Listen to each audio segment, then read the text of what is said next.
Hi and welcome everybody to episode 14 of the legendary Talk is Cheap show. The Talk is Cheap show is a show that looks at matters in the world of football relating mainly to Arsenal, although not exclusively so. But before we go any further, it's my pleasure to introduce Big C in the house. What are you saying, bro? Yeah, all good, bro. What's been going on? It's been a What's been going on week since the last show, man? Yeah, there's a lot been going off, man. Blood Brothers final and that. Blood Brothers final. Royal family meltdown? Yeah. All over the place, Yeah, aren't that's kicking off. Yeah. What about the big clash, man? Wiley and Stormzy. Yeah. Who did you have in that race? I reckon Stormzy edged it, to be fair. Yeah, man, definitely The Stormzy last for this me. was a bit brutal, wasn't it, man? Yeah, man, I reckon. Well, I was a bit disappointed in Wiley, man. Put Wiley's mum to the sword, didn't he, man? Yeah, I've got to go with Stormzy. What do you guys think, man? Yeah. What do you have in that race? Me and you both got Stormzy Won it, man. Some man like Troops was cursing me out yesterday, saying apparently I don't know anything about grime because apparently Wiley's a grime king, which I'm sure he is, man. Yeah. But all I'm saying, I listened to both tracks from both man, and to me, I've got to go with what my ears, man. Yeah. I've got to go with my ears, and to me, Stormzy come out on top. But hey, but anyway, enough of that. And of course, you mentioned the Blood Brothers thing, man. Yeah. So tell the people, you was the one of the main players for AFTV, a.f.c. I was at that game actually, the final. I saw you score a worldie after a couple of minutes. But I have to say it was against the run of play though, man. Yeah. It was a bit of a massacre after that one. Yeah, man, DT's not stopped tweeting since. You know, he's got every right to enjoy it, man. It's football, innit? You win and lose, but it didn't work out how we wanted it to, man. I'm sure he'll be gloating for the next couple of years about that, won't he? Yeah, I mean, I came down here with my girlfriend, man, sat in the cold supporting you guys, and I have to say, man, whilst I wanted AFTV to win, obviously, but got to say, man, DT, fair play to him because they played well. They did play well, yeah. And I think the result 5-1 flattered. No, it didn't flatter them, bro. Oh, flattered us, you mean? It might have flattered AFTV. It didn't flatter them. Nah. I thought they were well on top. Even when you scored, that was against a run of play. Yeah. We never. Yeah, when we scored, we should have really built on that, but just didn't happen, man. They were the better team. You got to hold your hands up sometimes. Just one of those things, yeah. But there's season 3. Yeah. So anyway, people, that's a little quick roundup of last week's event. As many of you know, one of the regular features on the show is to have a little brief recap of last week's show, or the previous show. And last week's show was quite well received numbers-wise, but I have to say it stirred up the hornet's nest a little bit. Some of you got a little irritated or peeved at some of the comments we made, especially in relation to what we felt were the fans perhaps getting a bit too carried away. And we had some interesting comments, man. Yeah. Curtis, you saw some of them. Yeah. What's your take on it? I mean, I don't think we said anything untoward. I think all we were saying, we're in full support of Arteta, so we don't want people to think we're being negative. What we were saying is reel it in a little bit. You know, he hasn't achieved anything yet. There's a long way to go. We've seen a good start. There's reason to be positive.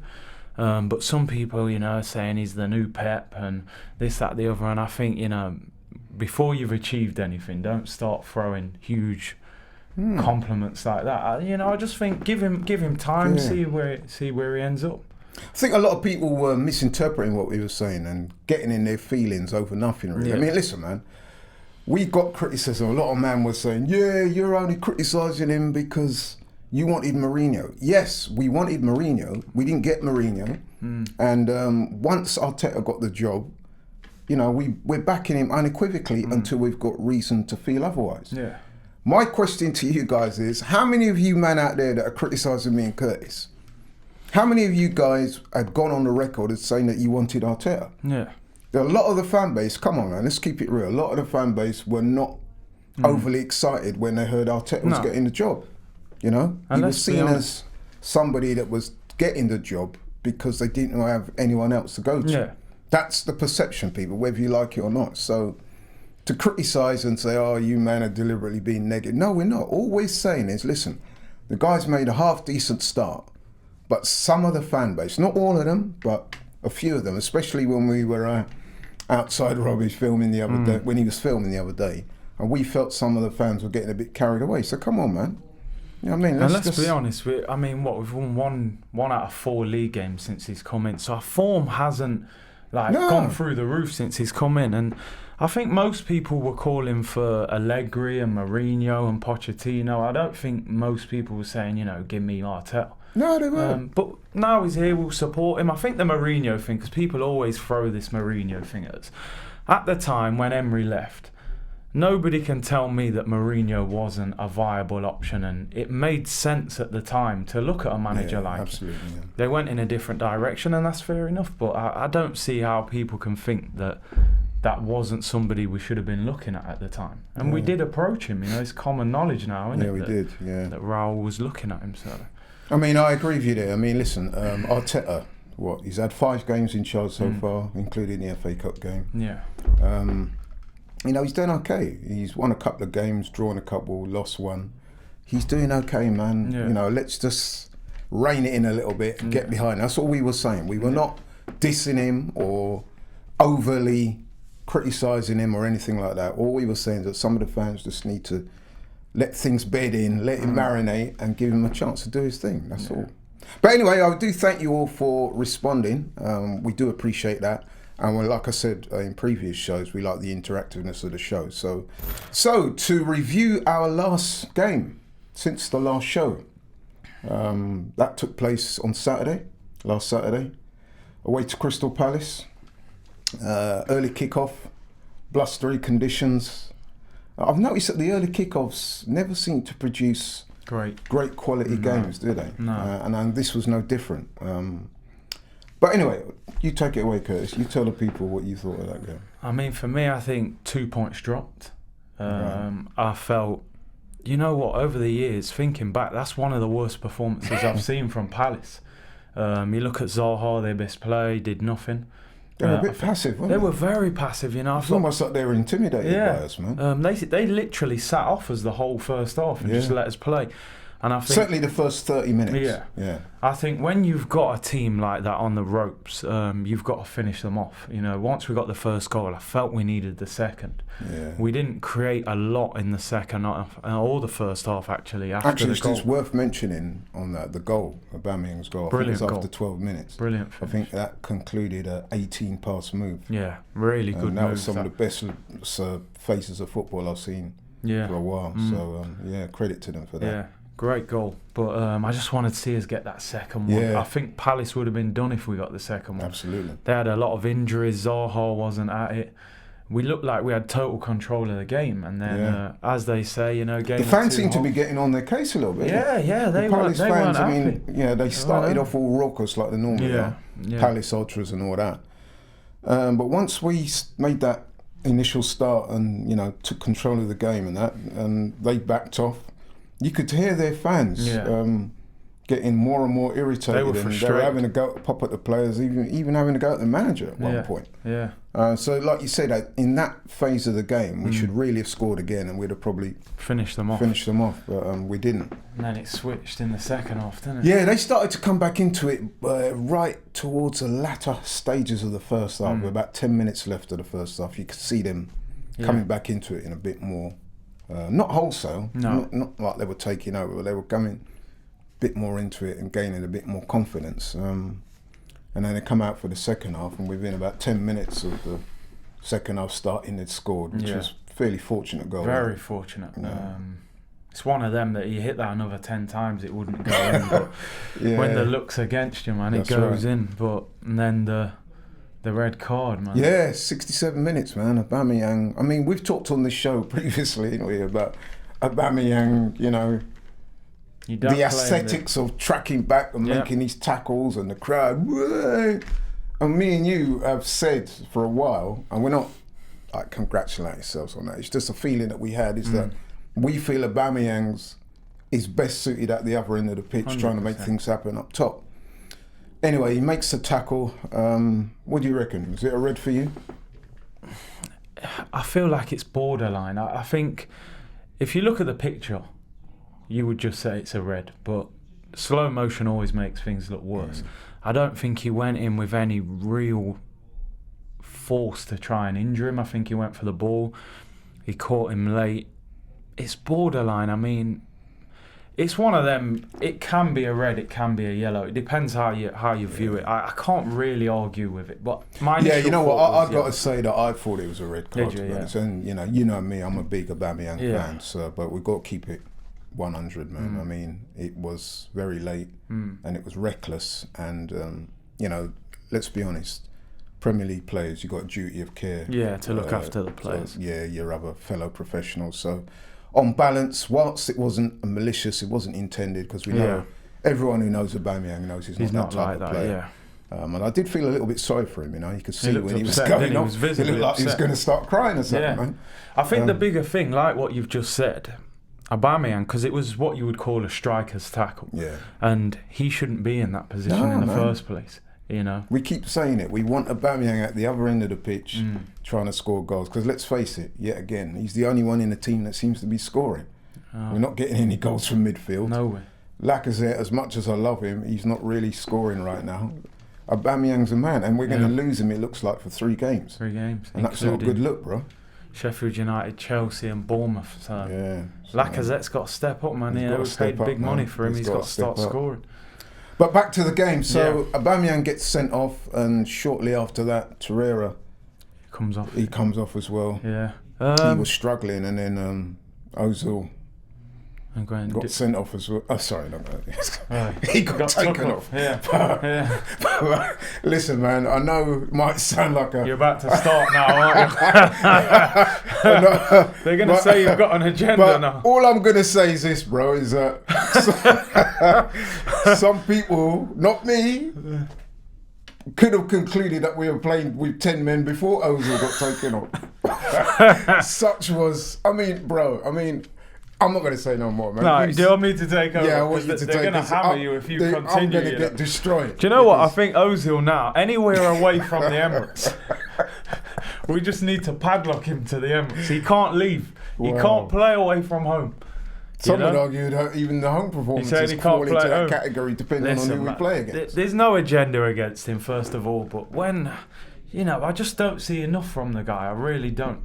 For what we're paying for. Nowhere near, bro. For the ratings this guy's getting.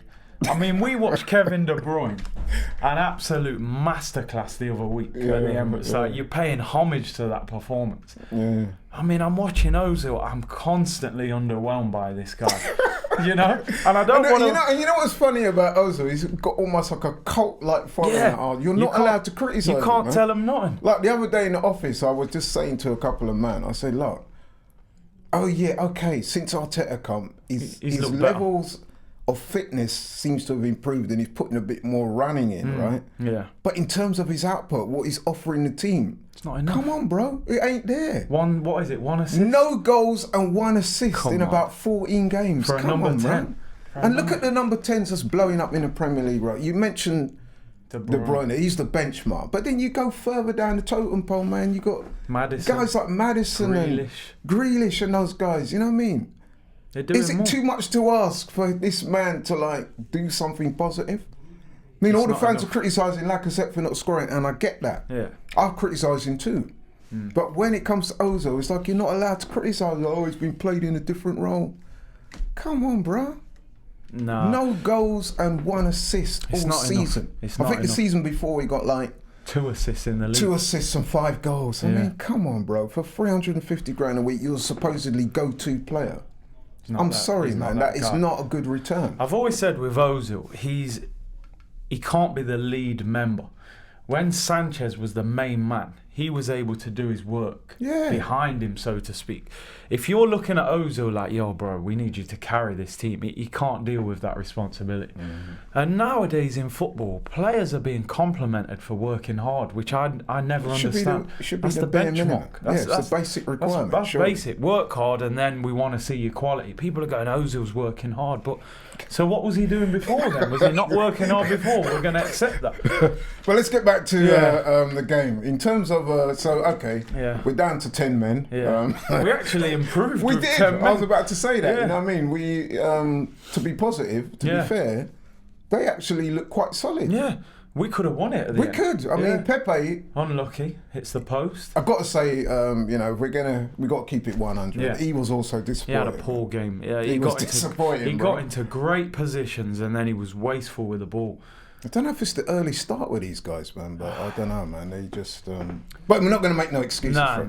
Because we can't say that about Pepe. Nah. And Have a go at other players, yeah. But he was persona non grata, man. Disappointing, because I thought a lot of people were billing this game previously as the Zaha versus Pepe game, and I was kind of looking forward to that dynamic. Yeah. But neither of them played well. No, Zaha didn't look interested one bit, although I thought Maitland-Niles did well, didn't he? Did very well against him. Which brings me on to one of the points I was going to make. Our best players were the defenders, weren't they? Yeah. Another good game by David Luiz. His passing in the first half was brilliant. And not only that, his fitness levels look good. He's showing leadership at the back. Yeah. He seems to have Socrates under an element of control there. I like the look of the whole back David four. Luiz, man. To be fair, since Arteta's come in, the whole back four's improved. Yeah, definitely. And the That's one thing I'd definitely give him credit for. Yeah. But we got to say, man, the general quality of the game wasn't good. Very poor game, very poor. Must be something to do with the biomechanics of early fixtures on a Saturday, man, because they just never seem to get going. But to be fair to the team, it was a battling performance. We never really looked like losing, did we? No, we didn't. When we went down to 10 men, so you've got to give the team credit for that. So. I suppose in the end it's a good point. I just felt in the first half we had the opportunity to grab the 3 points. Yeah. But positives, they worked hard. So there you have it, people. That's our assessment of our last game. Thank you. So for our main topic of discussion this week, the genesis of it is in the Crystal Palace Arsenal game on Saturday. And it was interesting because at the start of that game, I saw, and I'm sure you saw it as well, where the Palace fans had unfurled a banner. Yeah. And they're basically saying they want VAR out, and there was the usual VAR songs and all that. And of course, we'd seen previous to that, there was a big controversy originating out of the Sheffield United West Ham game. Yeah. Where was the handball? Was it not a handball, or should it goal been allowed? So that happens, and the fans have come out and they're totally against VAR. Yeah. Fast forward to 66th, 67th minute, Aubameyang gets sent off. VAR. And the same man that was unfurling the banner and singing VAR, they were cheering wildly and jumping up and down. And it just struck me that, and listen, it's not just Crystal Palace fans mentioning it, it's a lot of fans up and down the country.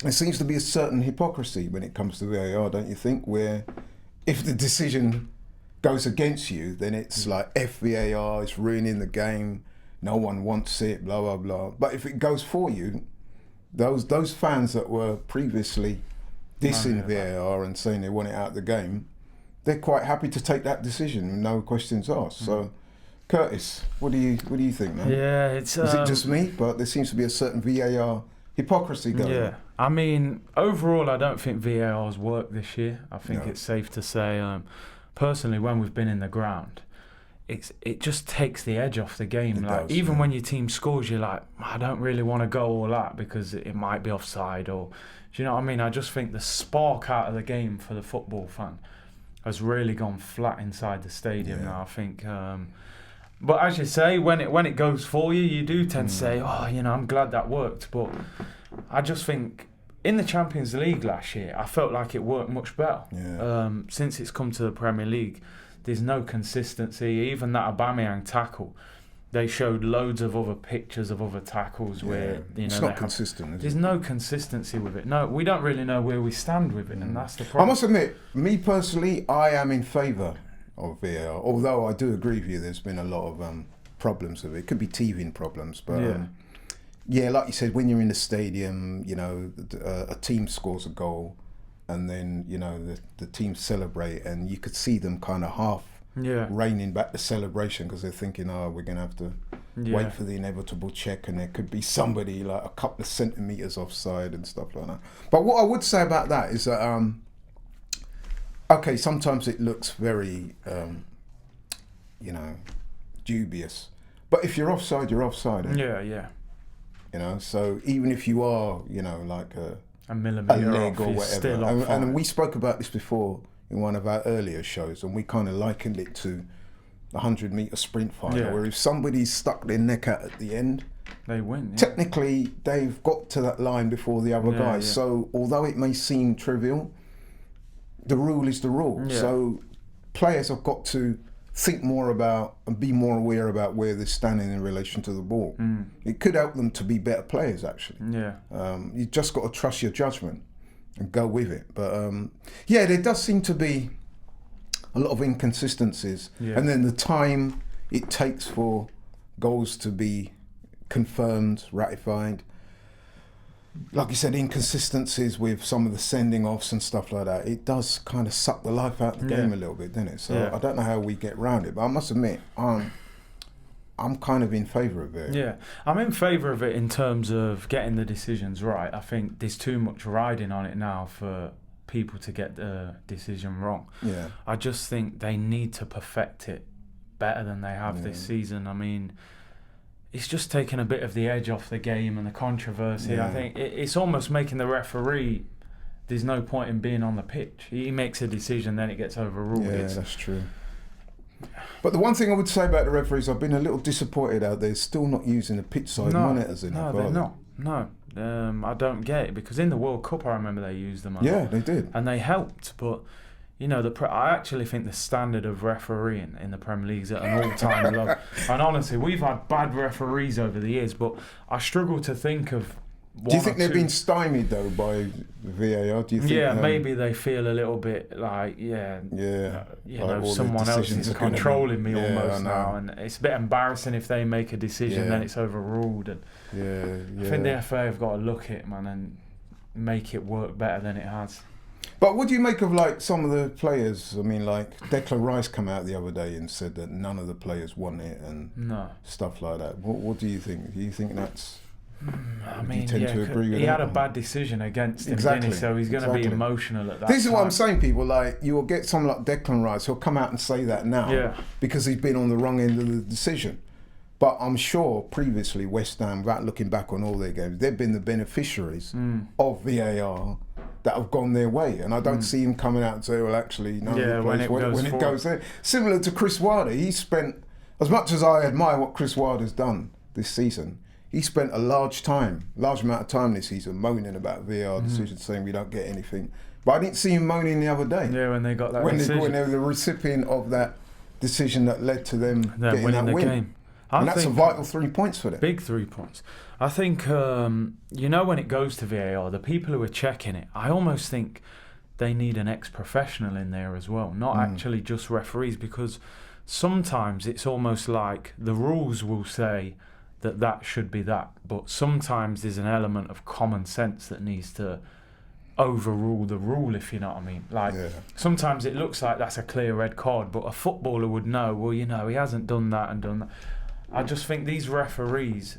But the problem with that is it's always going to be subjective, isn't it? Yeah, that's the thing. It's all, even if you've got an ex-player on the panel that looks at that, there's always going to be some people say, well, actually, in my view, no, in my day, that wouldn't have counted for a red. Yeah, that's the problem. You know, it's the margins are too soft these days and blah, blah, blah. Whereas another professional might look at the same foul and say, oh, actually... It's totally different. It's a bit like the Aubameyang one, wasn't it? Because when I saw that live, I thought, nah, man, you know what I mean? That's a yellow card. But then when you see it again, especially when they slow it down, things always look a bit worse when you slow it down. But when you watch it again, you think, well, actually, even though it's our boy, it's a bad one. that is a bad foul. You have to look at it like this. If it was against Aubameyang, we'd be going crazy. We would have been asking for that player to get a straight red. So, but one thing I would mention to you is that in terms of offsides and stuff like that, I think it was Graham Souness. I don't often agree with a lot of what Graham Souness said, but he made a very good point a couple of weeks ago, and he was saying that why don't they approach the offsides in the same way, for example, that they do in cricket with no balls? So what he was saying is, rather than look at it like a part of your body being over or past the player, you give that as an offside. Why not say, as long as you got a part of your body onside, then a goal would still count. That way you get less goals disallowed, more goals get allowed, and it contributes to a better quality of game. What do you think about that? Yeah, because I think at the end of the day, you want football to be entertaining. You want it to be good to watch and enjoyable. And you want more goals, really, don't you? Yeah. So I think, that's something you could look at. Because at the moment, no one really knows where they stand with it. But just to conclude, so VAR still for you or not? I think they've got to make it work better, if not get rid of it. I think how it is at the moment, they can't continue like that. I'm in favour of it because, we need it to be more decisions right. But if they can't perfect it, get rid of it. Yeah. In my opinion. Sounds fair enough. I mean, my thing is, I am still in favour of VAR. There's been teething problems, a lot of teething problems. You're right, we've got to sort it out. But I do think on balance, it's probably more good for the game than bad for the game, if I'm being honest. But there you go. People, let us know what you think. Do you think there's a lot of fan hypocrisy of VAR, and not just the fans, but the managers and players as well? Being that when the decisions go for them, they ain't got nothing to say about VAR. When the decisions go against them, everyone's up in arms and scrappy, VAR, or the rest of it. I'm not so sure. Love to know what you guys think. Let us know, man. Thank you very much. As you know, guys, we like to conclude our weekly shows with one of our regular features, which is Ops of the Week. This week, this Saturday, the 18th of Jan, we're at home to Sheffield United. The mighty Curtis, Sheffield United. Resident expert. Tell the people, man, what to expect in this game. It's going to be a tough game. They beat us away from home. They're well organised. Do you know what? Looking at it, I'd say he could potentially be manager of the season. I think Chris Wilder. I think what he's doing. That's a big call, man. Yeah, I think Sheffield United at the start of this season, I would have probably said they're one of the favourites to go down. They didn't spend a lot of money. Yeah. I think what he's doing is remarkable. Yeah, you know what? Let's pull up some receipts, people, on Sheffield United. They're currently 6th in the table. Yeah. 4 places above us. Yeah. Of the 22 games they've played this season, they've had 8 wins. One of those, as we said, was against us, Arsenal, earlier in the season. 8 wins, 8 draws, 6 losses. And their last 5 Premier League games, 2 wins. West Ham, Brighton, 1 draw, Watford. And 2 losses in those last 5 games to Liverpool and Man City. So that tells you that they're doing good things, man. Yeah, I think he's doing a great job. I think this will be a tough game. The fact that Aubameyang's out, that's our main goal threat. Lacazette's going to have to step up. Martinelli, Pepe, Torreira, is he going to miss the game? He came off injured. I think we've seen that the Xhaka-Torreira partnership is the only one that seems to work. As soon as one of them comes out, we seem to lose balance in there. Sure. I think this will be a hard game. I really do. Yeah, man. I mean, listen, when we played them earlier in the season, I was quite impressed with them tactically as well. Chris Wilder's got them set up well. Yeah. And they're one of those teams, Sheffield United, that they fall into that category where it's not just all hustle and bustle, is it? No. I mean, he's got them set up well. They're very tough to break down, but they can play a bit on the counter as well. Yeah.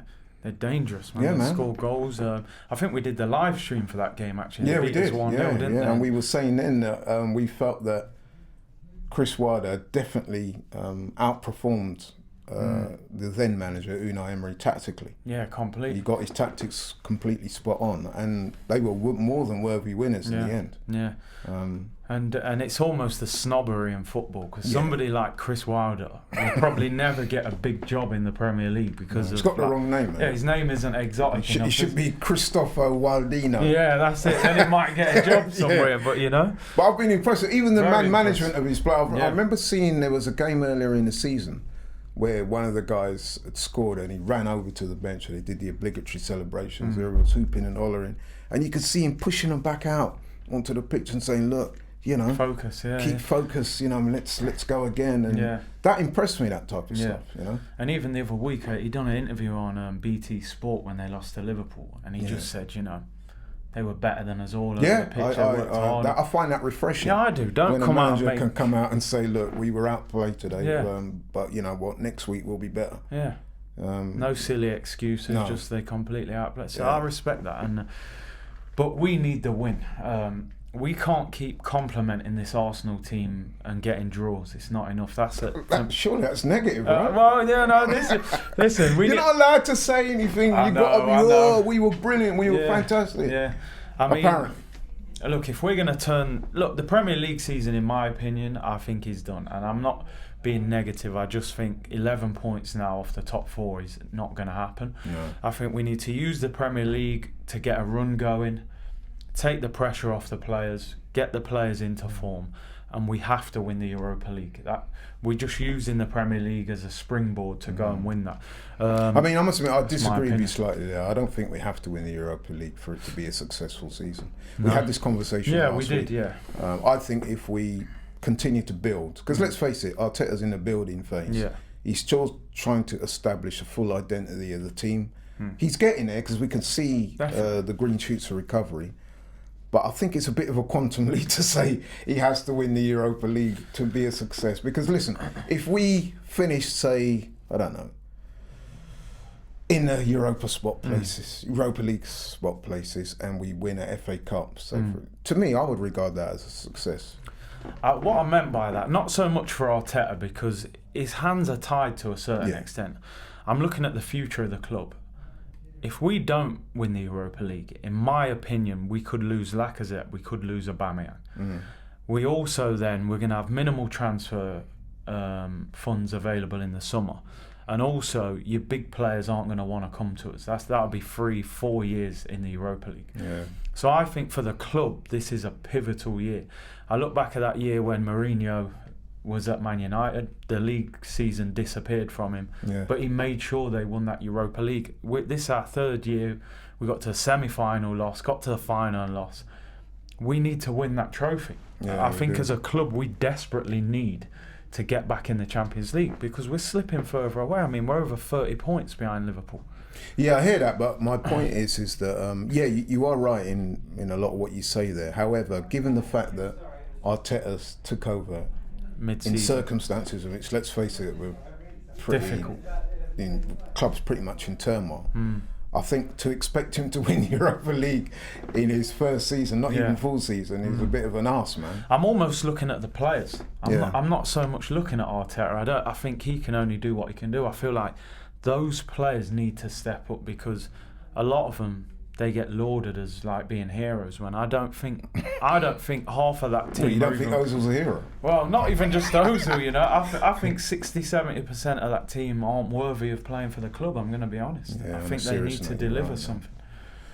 And with regards to the transfer window, I mean, we're currently in January, as we all know, and we've been linked with 1 or 2 players. The latest one is John Stones. John Stones, on loan. Would you take him? I would take him. I'd take him overall, as well. I think he's a good ball player. Yeah. He knows the league. He's a little bit, he knows how to get stuck in. He's won things, won the Premier League twice. And not only that, we need the cover, innit? We got the injuries. Well, I think he'd start for us, to be honest. I don't think he's going to. He wouldn't come in and sit on our bench, would he? No. But that remains to be seen if we can get him. But, maybe Pep will do a favour for his boy, man. Just give him a player on loan. But to finish off, then, so what do you reckon? Sheffield United at home? Because we did digress a little bit. Apologies for that. Yeah, I'll go for 2-1. 2-1 Arsenal. Yeah. Because we need it. We really need it. We badly need it. We can't keep win, drawing, man. And no disrespects to Sheffield United, and I really do mean that, but if we're going to do anything, we need to be beating teams like Sheffield United at home, and that is absolutely no disrespect because I genuinely like what they've done this season. They've been one of the stories of the Premier League so far. So on that note then, I'm going to go with you, like 2-1. We tend to concede goals. Yeah. Even though our defending's got a lot better, we're still conceding. So I could see Sheffield United scoring, but I can also see us scoring. It's going to be difficult. Aubameyang, is his first game of his band going to be this week? Yeah. So, like you said, time for Lacazette got to step up. Yeah. So I'm backing him to step up. You'll get one, Martinelli maybe. Yeah, 2-1, man. 2-1. Yeah? Yeah. Nice one. So that's what we feel, people. 2-1 to Arsenal. Well, people, that's it for our second show of 2020. Hope you like the show. Continue to like, share, subscribe. We also, as I said earlier, greatly encourage your comments and your messages in what we spoke about today, which is the performance of the team, where you think the team's heading. We also spoke about the what I call the VAR hypocrisy. Let us know your feelings on that. And it only remains for me to say, big up, respect, bro. Big C in the house. Yeah, man. sorry about your loss in the Blood Brothers That's how it season goes, 2, man. but there'll be season 3 coming. Yeah, bro. man, that's it. So and not only that, man. Wait till you see my man's bad boy go in that game. Yeah, man, it's a nice goal. Wicked goal. Just a shame that the rest of the man in the team couldn't quite live up to that. Yeah, but listen, man, next tell the season. people where they can find you. Yeah, check out the channel, Curtis Shaw TV. Just hit 5,000 subscribers, so just keep supporting, man. I appreciate it. And thank you very much for supporting. Hope you will continue to support us in 2020. See you soon.